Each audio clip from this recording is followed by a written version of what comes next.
Hi everyone, and welcome back again to the channel. In today's video we're making something special. I bet you don't know what this is used for, right? This is hibiscus dry leaves. Yes, popularly called zobo leaves in most African countries. So I'm gonna be making oil out of it today. So I'm using these hibiscus leaves coupled with some cloves. I got these hibiscus leaves, the dry hibiscus leaves from my local store here. So you can see it on Amazon. It could be on Amazon. You can get it from your local store. Some people use these hibiscus leaves to make lavender oil because it has the soothing and calming relief on the scalp. It also has a very nice fragrance. I'm not going to be adding essential oils to the oil I'm going to be making today because these two ingredients I'm using today, the hibiscus leaves and the cloves, they are naturally flavored, so they won't require me adding extra flavor. Sometimes I use essential oils to it. So right now I'm just blending it to give me this fine texture. You could as well infuse it to your shea butter or mango butter to make butter out of it. You could do a bunch of DIYs using this hibiscus leaf only or together with cloves, or some even add so many things, like chebe or black seeds. Many popular natural hair products people use just to make DIYs. So I'm done blending it. I'm gonna be pouring it into this jar where I'm gonna be infusing it into my special oil. I use sweet almond oil. If you want to use any oil that you feel it works well with your hair, you can go ahead and do that. I use sweet almond oil. I also use castor oil. I use jojoba oil. Those are my to-go oils, but here I'm just gonna be using two types of oils. The sweet almond oil. Why am I using sweet almond oil? Because it's not greasy at all. Like the olive oil, it is not greasy on hair. That's why I love using sweet almond oil. It is just not greasy.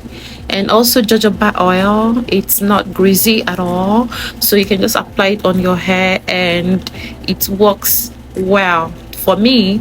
But some other people, olive oil works better for them, so you have to know what works for you. I got this inspiration to make this lavender and clove oil after using the lavender oil I bought on TikTok, and I saw the ingredients on it, hibiscus leaf for lavender. I'm like, wow, I could actually make this oil all by myself, And luckily for me, I have these hibiscus leaves at home.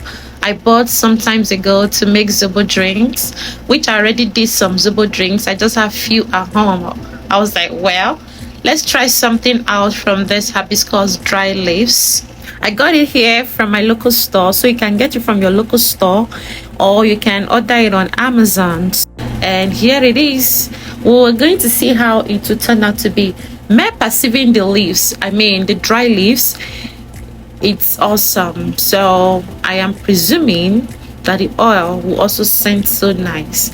So this is it right here. I am just filtering the oil just to get a very fine oil free of particles. And here it is, everyone. This oil is looking like lavender oil because I added clove to it. Clove is naturally dark, so it kind of like changed the whole color. But I presumed if I used only lavender, the hibiscus leaves only, it will give me purple. So with the clove added, it's kind of like purple brown, like purple brownish color sort of. Well, it's not so bad because those two ingredients are awesome, and with my oil in there, I think it's gonna do extraordinary thing on the scalp for hair growth. You can also research it, the importance of using hibiscus leaves on your hair, which I did few researches, but you can as well do it to know more about the effect, the importance of hibiscus leaves on hair. And here it is. I'm gonna be oiling my daughter's scalp. We made this hair a few days ago. If you want to know how I made this hair, the link will be on the description of this video.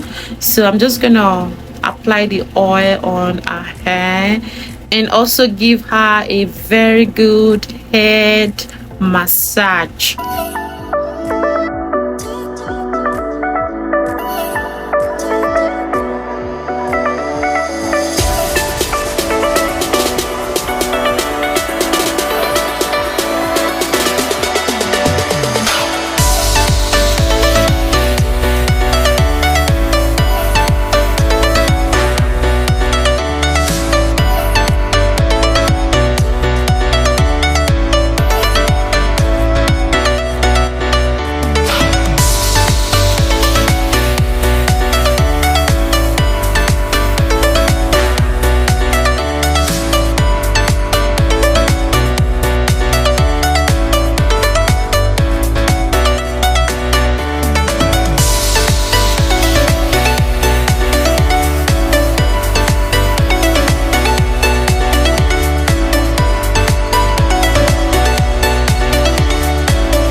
Bye everyone, done with my hair.